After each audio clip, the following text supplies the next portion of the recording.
নিবন্ধিত দল জোট করলেও নিজ দলের প্রতীকে ভোট করার বিধান রেখেই গণপ্রতিনিধিত্ব আদেশ সংশোধন অধ্যাদেশ 2025 জারি করেছে সরকার। আইন মন্ত্রণালয় এই অধ্যাদেশ গেজেট আকারে প্রকাশ করে। এর মাধ্যমে ত্রয়োদশ সংসদ নির্বাচনে একাধিক নিবন্ধিত দল জোট করলেও জোট মনোনীত প্রার্থী বড় দলের বা অন্য দলের প্রতীকে ভোট করতে পারবে না, নিজ দলের প্রতীকে ভোট করতে হবে। আরো জানাচ্ছেন আতিকুর রহমান তিতাস। নিবন্ধিত দল জোট করলেও নিজ দলের প্রতীকে ভোট করার বিধান রেখেই গণপ্রতিনিধিত্ব আদেশ সংশোধন অধ্যাদেশ 2025 জারি করেছে সরকার। সোমবার আইন মন্ত্রণালয় এই অধ্যাদেশ গেজেট আকারে প্রকাশ করে। 23 অক্টোবর উপদেষ্টা পরিষদের বৈঠকে আরপিও সংশোধন অধ্যাদেশের খসড়া নীতিগত অনুমোদন দেওয়া হয়। এরপর জোটের প্রতীকের সংশ্লিষ্ট 20 অনুচ্ছেদে সংশোধন নিয়ে বিএনপি আপত্তি তুললেও জামাত ও এনসিপি সংশোধন বহাল রাখার দাবি তোলে। বিএনপির চাপেই যদি এই ধরনের সংশোধনী আবার আনা হয়, এটা যদি বাতিল করা হয়, তাহলে তো আসলে বারবারই আমরা নির্বাচন কমিশন সহ অন্যান্য সংস্থাগুলো কিন্তু প্রশ্ন করে আসছি। অবশেষে জোট করলেও ভোট করতে হবে স্ব দলের প্রতীকে এমন বিধান রেখে অধ্যাদেশ জারি হলো। এর মাধ্যমে ত্রয়োদশ সংসদ নির্বাচনে একাধিক নিবন্ধিত দল জোট করলেও জোট মনোনীত প্রার্থী বড় দলের বা অন্য দলের প্রতীকে ভোট করতে পারবে না, নিজ দলের প্রতীকেই ভোট করতে হবে। আরপিওতে বলা হয়েছে, কোনো প্রতিষ্ঠানের পরিচালনা পর্ষদের সভাপতি বা সদস্য হিসেবে থাকলেও সংসদ নির্বাচনে প্রার্থী হওয়া যাবে না। শুধু তাই নয়, বেসরকারি শিক্ষা প্রতিষ্ঠান, স্কুল, কলেজ ও মাদ্রাসা পরিচালনায় ম্যানেজিং কমিটি ও গভর্নিং বডিতে থাকা কেউ জাতীয় সংসদ নির্বাচনে প্রার্থী হতে পারবেন না।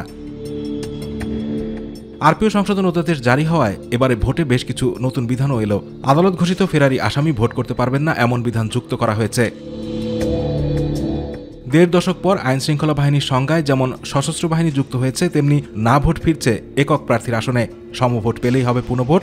জোটে ভোট করলেও নিজ দলের মার্কায় ভোট, জামানত 50,000 টাকা, দল আচরণবিধি লঙ্ঘন করলে সর্বোচ্চ 1.5 লাখ টাকা জরিমানা, আইটি সাপোর্টে পোস্টাল ভোটিং পদ্ধতি, অনিয়মে পুরো আসনের ভোট বাতিল, এআই এর অপব্যবহার করলে নির্বাচনী অপরাধ এবং হলফনামায় অসত্য তথ্য দিলে নির্বাচিত হওয়ার পরও ব্যবস্থা নিতে পারবে নির্বাচন কমিশন। আতিকুর রহমান তিতাস, মাই টিভি। রাজনৈতিক দলগুলোর মধ্যে মতানৈক্য থাকতেই পারে, তবে তা যেন মতবিরোধে পরিণত না হয় সেজন্য সতর্ক করেছেন বাংলাদেশ জামায়াতে ইসলামী আমির ডক্টর শফিকুর রহমান। তিনি বলেন, বাংলাদেশ জামায়াতে ইসলামী সবাইকে নিয়ে ফেব্রুয়ারিতে নির্বাচন দেখতে চায়। এবার এককভাবে নয়, আরও অনেক দলকে ধারণ করে যথাসময়ে জাতীয় সংসদ নির্বাচনের চূড়ান্ত প্রার্থী মনোনয়ন তালিকা প্রকাশ করা হবে বলেও জানান জামায়াত আমির। সৌদি আরবে পবিত্র ওমরা পালন এবং যুক্তরাষ্ট্র ও যুক্তরাজ্য সফর শেষে ভোরে দেশে ফিরে শাহজালাল আন্তর্জাতিক বিমানবন্দরের ভিআইপি গেটে আয়োজিত এক সংক্ষিপ্ত প্রেস ব্রিফিংয়ে এসব কথা বলেন ডক্টর শফিকুর রহমান। ৩০টা আসনে তারা তালিকা প্রকাশ করেছেন, আবার প্রশ্নোত্তরে বলেছেন এটি চূড়ান্ত নয়, এর মধ্যেও পরিবর্তন আসতে পারে।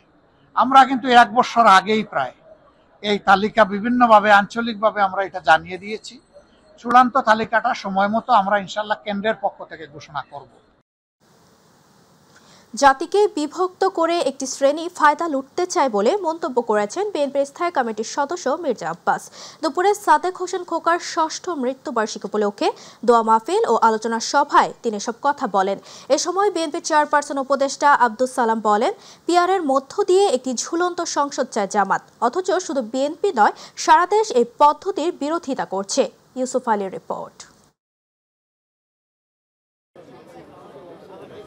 বিএনপি নেতা সাদেক হোসেন খোকার ৬ষ্ঠ মৃত্যুবার্ষিকী উপলক্ষে রাজধানীর একটি কমিউনিটি সেন্টারে আলোচনা সভার আয়োজন করে ঢাকা মহানগর দক্ষিণ বিএনপি।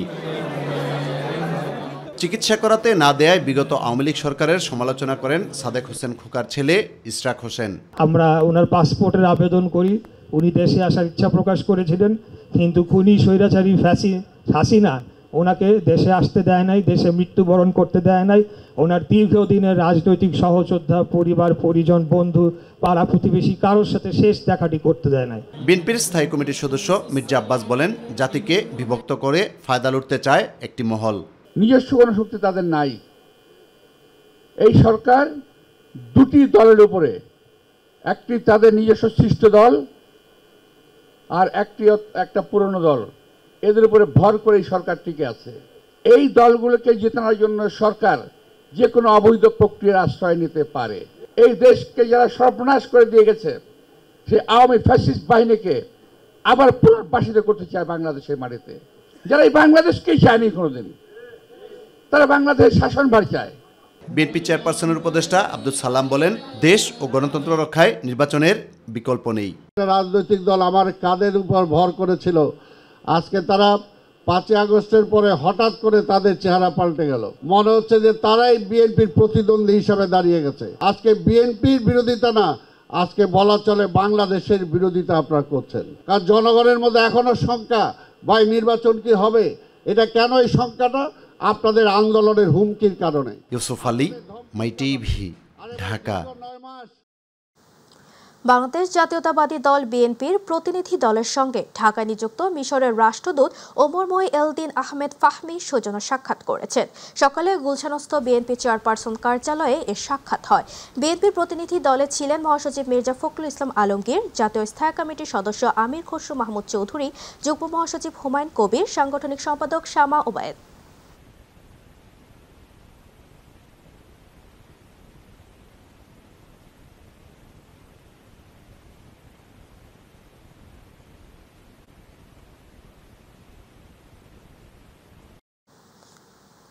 আগামী ত্রয়োদশ জাতীয় সংসদ নির্বাচনকে সামনে রেখে কেন্দ্রীয় নির্বাচন পরিচালনা কমিটি ঘোষণা করেছে জাতীয় নাগরিক পার্টি এনসিপি। দলটির আহ্বায়ক মোহাম্মদ নাহিদ ইসলাম এবং সদস্য সচিব আক্তার হোসেন স্বাক্ষরিত এক বিজ্ঞপ্তির মাধ্যমে এই তথ্য জানানো হয়। বিজ্ঞপ্তিতে জানানো হয়, 2026 সালে জাতীয় নির্বাচনে অংশগ্রহণকে কেন্দ্র করে দলটির সার্বিক পরিস্থিতি, প্রার্থী নির্বাচন, মাঠ পর্যায়ের সমন্বয়, আইনি ও প্রশাসনিক কার্যক্রম, মিডিয়া ব্যবস্থাপনা, প্রচারণা, প্রশিক্ষণ ও মনিটরিং সহ বিভিন্ন গুরুত্বপূর্ণ কাজ এই কমিটি তদারকি করবে। কমিটিতে পার্টির মুখ্য সমন্বয়ক নাসিরউদ্দিন পাটোয়ারীকে প্রধান করা হয়েছে। সেক্রেটারি হিসেবে দায়িত্ব পেয়েছেন দলটির সিনিয়র যুগ্ম সদস্য সচিব ডক্টর তাসনিম চারা।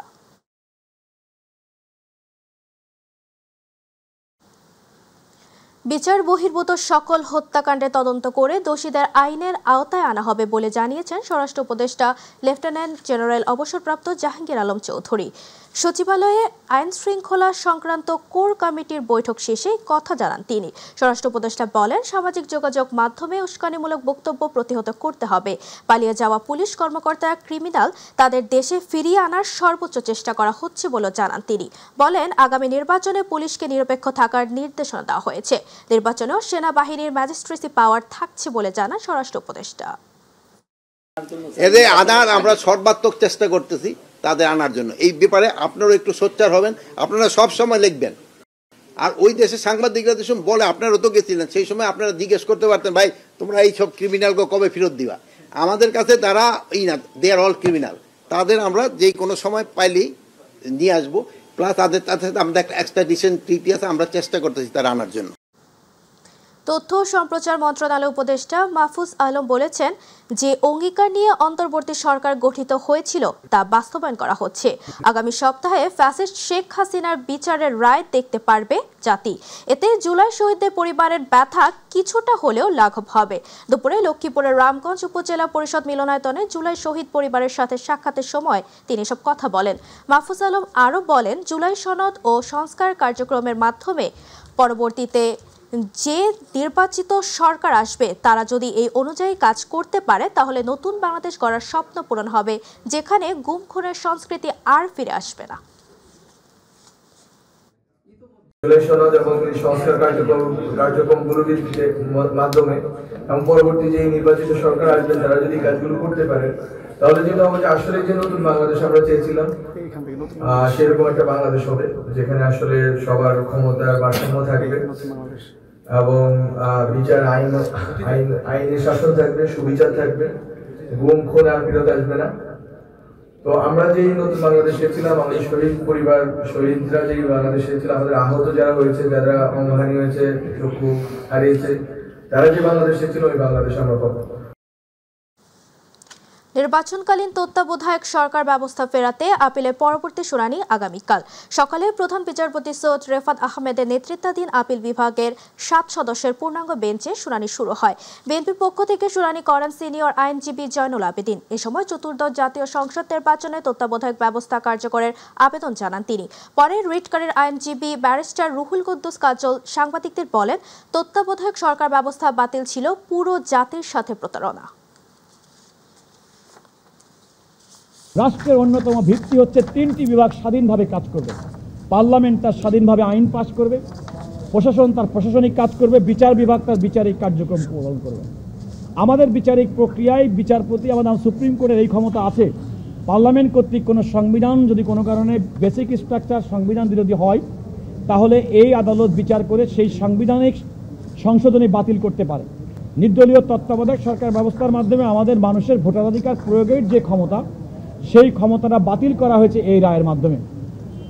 এই রায়ের মাধ্যমে বিচারপতি ABM খায়রুল হক আমাদের বিচার প্রক্রিয়া, বিচারাঙ্গনের প্রতি প্রতারণা করেননি। আমি শব্দটা বলেছি fraud, not only fraud upon the court but also fraud upon the nation. দর্শক, এই মুহূর্তে আদালত প্রাঙ্গণে আছেন সহকর্মী আফজাল হোসেন, যুক্ত হচ্ছি তার সাথে। আফজাল, তত্ত্বাবধায়ক সরকার ব্যবস্থা ফেরাতে ৭ম দিনের আপিল শুনানি নিয়ে আর কি তথ্য আছে আপনার কাছে, আমাদের জানাবেন।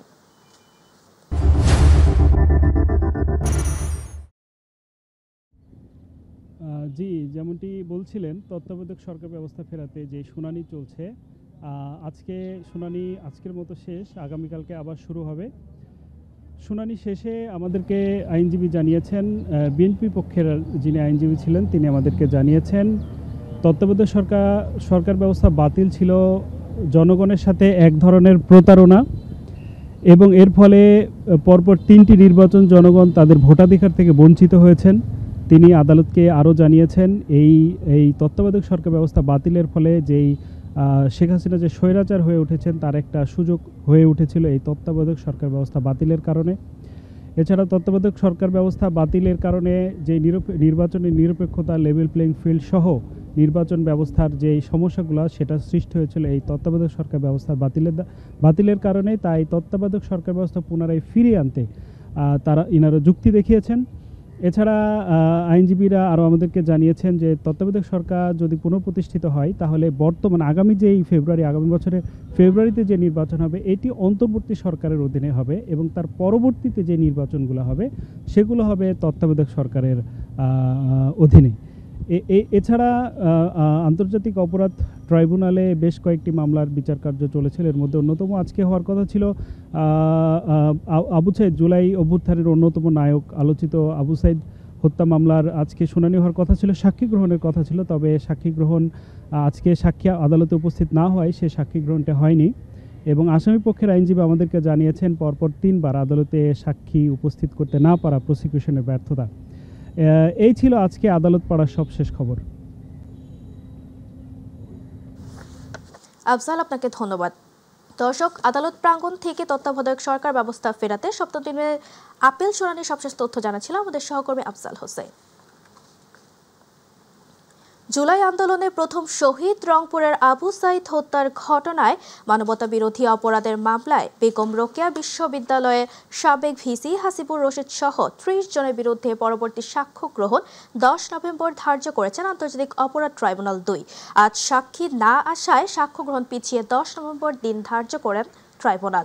এদিকে জুলাই গণ অভ্যুত্থানের রাজধানীর রামপুরায় ছাদের কার্নিশে ঝুলে থাকা আমির হোসেনকে গুলি করা সহ ২ জনকে হত্যার ঘটনায় মানবতা বিরোধী অপরাধের মামলায় ডিএমপির সাবেক কমিশনার হাবিবুর রহমান সহ ৫ জনের বিরুদ্ধে আজ ৪র্থ দিনের সাক্ষ্য গ্রহণ হচ্ছে। ট্রাইব্যুনাল ১-এর চেয়ারম্যান বিচারপতি মোহাম্মদ গোলাম মর্তুজা মজুমদারের নেতৃত্বাধীন ৩ সদস্যের বিচারিক প্যানেলে সাক্ষ্য পেশ করেন সাক্ষীরা। নোয়াখালীর হাতিয়ায় বাড়ছে লেবু চাষ। উৎপাদন খরচ কম ও লাভ বেশি হওয়ায় সবজি চাষের পাশাপাশি এখন লেবু চাষে ঝুঁকছেন স্থানীয় কৃষকরা। এতে উপজেলায় বীজবিহীন লেবু চাষে নতুন সম্ভাবনা তৈরি হয়েছে। প্রতিনিধি ইউনুস শিকদারের রিপোর্ট, জানাচ্ছেন শামস তাবরিজ উচ্ছ্বাস। নোয়াখালীর দ্বীপ উপজেলা হাতিয়া একসময় যেখানে সবজি চাষই ছিল কৃষকদের আয়ের মূল ভরসা, সেখানে এখন বেড়ে উঠছে বীজহীন লেবুর বাগান। চায়না 3 সিডলেস জাতের লেবু চাষ করে সফলতা পেয়েছেন স্থানীয় কৃষকেরা।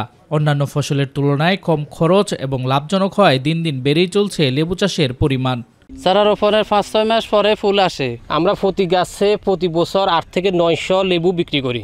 রমজান আসলে লেবুর রেট আরো বৃদ্ধি পেয়ে 10 টাকা পর্যন্ত হয়ে যায়। এগুলো আমরা বাইরে বিক্রি করতেছি, কৃষি অফিস থেকে নিতেছে। প্রচুর পরিমাণে সাইট্রিক অ্যাসিড আছে, যেটা হলো আমাদের শরীরের বিভিন্ন ধরনের কাটাছিড়া ক্ষত শুকাতে সাহায্য করে। খলিলুর রহমান 3 বছর আগে 50 শতক জমিতে প্রায় 1.5 লাখ টাকা ব্যয়ে লেবুর বাগান করেন। এ পর্যন্ত তিনি বাগান থেকে আয় করেছেন প্রায় 7 লাখ টাকা। এদিকে তার দেখা দেখি অনেকেই উদ্বুদ্ধ হচ্ছে লেবু চাষে। 1,50,000 টাকা খরচ করে আমি মোটামুটি এই 3 বছর আমি প্রায় 7 লক্ষ টাকা লেবু বিক্রি করতে ইনশাআল্লাহ আমি সক্ষম হয়েছি। আমি চেষ্টা করতেছি, আমাদের একটা জমি আছে, ওই জমিতে লেবুর চাষ করার জন্য। কৃষি বিভাগের তথ্য অনুযায়ী এবছর হাতিয়ায় 27 হেক্টর জমিতে লেবুর চাষ হয়েছে। আমাদের কৃষি বিভাগের পক্ষ থেকে আমরা বিভিন্ন প্রকল্পের সহায়তায় এই জাতটি সম্প্রসারণের চেষ্টা করতেছি। অলরেডি আমাদের যে 27 হেক্টর আছে তার ভিতরে প্রায় 25 হেক্টরই আমাদের এই চায়না 3 সিডলেস লেবুটি। দিন দিন বীজহীন লেবু চাষ পুরো হাতিয়া উপজেলায় সম্প্রসারিত হচ্ছে। এতে স্থানীয় কৃষকদের অর্থনৈতিক উন্নয়নের পাশাপাশি গড়ে উঠছে নতুন কৃষি সম্ভাবনা। শামস তাবরিজ উচ্ছ্বাস, মাই টিভি নিউজ ডেস্ক। বরিশালের গৌরনদী উপজেলার প্রত্যন্ত অঞ্চল বাঘার গ্রাম। এখানে বাঁশের ও বেতের পাতলা ছাল দিয়ে আঙ্গুলের নিপুণ কারিগরিতে তৈরি হচ্ছে ঝুড়ি, পাখির বাসা, কানের দুল, চুলের ব্যান্ড কিংবা ল্যাম্পশেড সহ হরেক রকমের রকমারি পণ্য। বাঁশ ও বেত দিয়ে তৈরি এই রকমারি পণ্য চলে যাচ্ছে দেশের নানা স্থান সহ বিদেশের বাজারেও। প্রতিনিধি গিয়াসউদ্দিন মিয়ার রিপোর্ট, জানাচ্ছেন আতিকুর রহমান তিতাস। বরিশালের গৌরনদী উপজেলার বাঘার গ্রামে বিনয়ভূষণ ব্যাপারী ও বিপুল চন্দ্র ব্যাপারীর বাবা বিপিন ব্যাপারী বাঁশের তৈরি ডালা ও কুলা বিক্রি করতেন গ্রামের বিভিন্ন হাট বাজারে। বাবাকে সহযোগিতা করতেন কিশোর বিনয় ও বিপুল। মাঝে মধ্যে কৈশোরে ছিলেন তারা ফেরিওয়ালা। আজ তাদের হাত ধরেই বিদেশের বাজারে পৌঁছে যাচ্ছে গ্রাম বাংলার ঐতিহ্য। দেশ স্বাধীন হওয়ার পর বাবা বিপিন ব্যাপারী মারা গেলে পরিবারের পুরো দায়িত্ব কাঁধে তুলে নেন বড় ছেলে বিনয়ভূষণ ব্যাপারী। 1975 সালে বিনয়ের কাছে আসে ঝুড়ি তৈরির ফরমায়েশ। সেই থেকে সফলতার যাত্রা শুরু। আমি ঢাকাতে ট্রেনিং দিয়ে বিদেশি কাজ শুরু করছি। আমি এখন আমার হাতের কাজ অনেক ধরনের কাজ, প্রায় 200-র উপরে আইটেম আছে আমার। ঢাকাতে কোর্দি জুট ওয়ার্কস আছে, আমার প্রকৃতি আছে। এই দুইটা সংস্থায় আমার মাল দেশের বাইরে প্রায় 18-20টা রাষ্ট্রে যাইতেছে। বিনয় আন্তর্জাতিক মানের প্রশিক্ষণের সুযোগ পেয়ে ফিলিপাইন ও ভারত থেকে আনা মাস্টার ট্রেনারদের কাছ থেকে 2 বছরের প্রশিক্ষণ নেন। গ্রামে ফিরে ভাই বিপুলকে সাথে নিয়ে নতুন উদ্যমে শুরু হয় কাজ। তার হাতের তৈরি ফলের ঝুড়ি, চায়ের ছাকনি, সাপুরে বাস্কেট, কানের দুল, চুলের ব্যান্ড, পাখির বাসা পৌঁছে যাচ্ছে ইতালি, জাপান, আমেরিকা, চীন ও থাইল্যান্ডে। এইটা কানের দুল, আর এইটা হলো চুলের ব্যান্ড, এই ল্যাম্প সেট, এরপর এই পাখির বাসা, এরকম বিভিন্ন পদের আইটেম আমরা তৈরি করি এবং এটা অর্ডার বাইরে থেকে অর্ডার দেয়, আমরা সরাসরি অর্ডার কাজ করি। বিনয়ভূষণ এবং তার ভাই বিপুল চন্দ্র ব্যাপারী মিলে বাঘার ক্ষুদ্র কুটির শিল্প প্রশিক্ষণ কেন্দ্র গড়েছেন, যেখানে গ্রামের নারীরা কাজ করছেন। তাদের দেখে তৈরি হচ্ছে নতুন নতুন উদ্যোক্তাও। আমরা এই কাজ করি 20-25 জন লোক কাজ করে গিয়ে আমরা এই সংসার চালাই। সংসারের পাশাপাশি এই কুটির শিল্পর কাজ করে যে টাকা পাই বাচ্চা কাচ্চার জামা কাপড় কিনে দেয় এবং পড়াশোনার খরচ চালাই। উপজেলা নির্বাহী অফিসার ও পৌর প্রশাসক বলছেন, তরুণ উদ্যোক্তাদের জন্য এই 2 ভাই একটি দৃষ্টান্ত। পরিশ্রম ও কর্মস্পৃহা থাকলে ভাগ্য ফেরানো সম্ভব বলেও মন্তব্য করেন তিনি। তাদের কিভাবে ডেভেলপ করা যায়, একই সাথে কিভাবে কর্মসংস্থান সৃষ্টি করা যায়, কর্মসংস্থান বাড়ানো যায় এবং বৈদেশিক মুদ্রা কিভাবে আরো বেশি পরিমাণে আর্ন করা যায়, তাদের মাধ্যমে এই বিষয়ে আমরা সরকারিভাবে প্রয়োজনীয় পদক্ষেপ। আতিকুর রহমান তিতাস, মাই টিভি।